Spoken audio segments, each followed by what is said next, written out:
Abay, mukhang masayang-masaya itong si LeBron James para dito sa team ng Los Angeles Lakers. At parang eto na, ang kanya na nga ditong pinapangarap dito na team. Kitang-kita naman natin dito sa kanyang muka. Matapos na nga nila ditong talunin ang number 1 sa Western Conference, ang Oklahoma City Thunder. At hindi na lang basta tinalo dyan mga pre, ay pinag-uulanan din dito ng mga tres. Ay nagresulta na nga dito ng pagkakatambak ng halos umabot na nga ng isang buwan. Sa score naman yan dito ng 126-99. Isang dominante naman na panalo ito para sa Lakers na pinunganan nito ng kanilang mainit na trio. Si Luka Doncic naman dito ang naging leading scorer ng laro matapos magtala ng 30 points, 7 rebounds and 6 assists. Mainit rin dito ang kanyang outside shooting percentage na gumawa siya ng 5 out of 3 pointers at 20 points kaagad dito ang kanyang naitala sa first half pa lamang. Hindi rin nagpahuli dito sa Austin Reeves na nagpakitang gilas din sa kanya ditong ginawang performance with 20 points. Kasama rin dito ang kanyang nagawa ng 4 na 3 pointers. At heto naman si LeBron James ay nakapag-ambag rin dito ng 19 points na may 3 rebounds and 7 assists. Bukod naman dito sa kanilang tatlo, isa rin dito sa naging X-Factor ng panalo ng Lakers. Itong kanilang mga bench. Pinungunahan dito ni Dorian Finney-Smith na may 14 points at 7 rebounds. At kasama na nga rin dito si Gabe Vincent na nagpakitang gilas din na nakapagtala dito ng 12 points. At dahil na nga dyan sa pagkakapanalo ng Los Angeles Lakers sa kanilang naging magandang performance, ay heto na nga si LeBron James na naging masayang masaya. Laban nga yan dito sa Oklahoma City Thunder.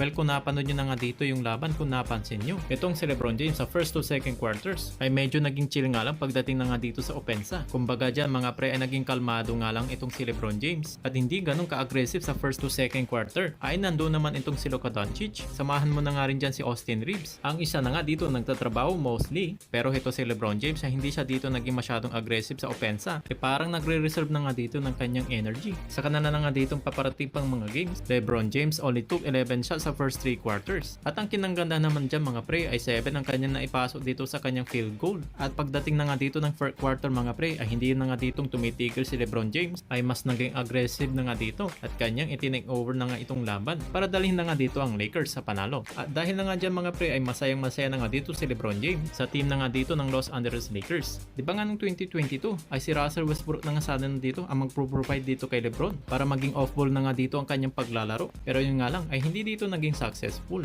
At ngayon naman ay 3 years later ay si Luka Doncic nang pala ang sasagot at ang tutupad na rin dito sa pangarap ni LeBron James na magkaroon na nga dito ng isang player na magpagkakatiwalaan niya na hawakan ang bola sa buong quarters nang habang siya ay nagko-convert ng kanyang energy. And then sa first quarter ay tinake over na nga niya para dalhin na nga dito ang Lakers sa panalo. Ay happy na nga talaga itong si LeBron James. Kita naman natin talaga na si Luka Doncic nang talaga dito ang nagmamaniobra ng kada laro na nga dito ng Los Angeles Lakers. At alam niyo ba mga pre, dito sa kanyang interview ay may show pa nga sila dito ni Steve Nash after na nga dito ng game sa OKC. At heto ay pakinggan yun dito ang kanyang mga sinabi.